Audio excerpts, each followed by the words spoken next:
जलसंपदा नियामक मंडळाच्या बैठकीत पंप स्टोरेज क्षेत्रात मोठे करार करण्यात आले। तब्बल 47,500 कोटींचे हे करार आहेत, ज्यातून राज्यात 18,000 जणांना रोजगार मिळणार आहे।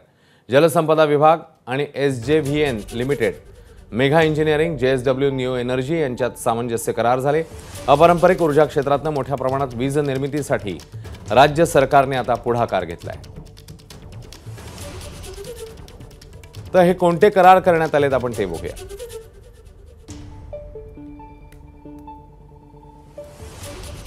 महाजेनको आणि SJVN लोअर वर्धा 3030 कोटींची गुंतवणूक, 1400 जणांना रोजगार मिळेल। त्यासोबतच REC पॉवर मुंबई 3000 कोटींची गुंतवणूक झाली आहे, 1663 जणांना रोजगार मिळणार आहे। THDCIL India limited green hydrogen प्रकल्प 29,325 कोटींची गुंतवणूक, 14,130 जणांना रोजगार। तर HPRGL आणि HPCL ग्रीन हायड्रोजन हा प्रकल्प 12,000 कोटींची गुंतवणूक, ज्याच्यामध्ये 1635 जणांना रोजगार मिळणार आहे। ABP माझा, उघडा डोळे बघा नीट।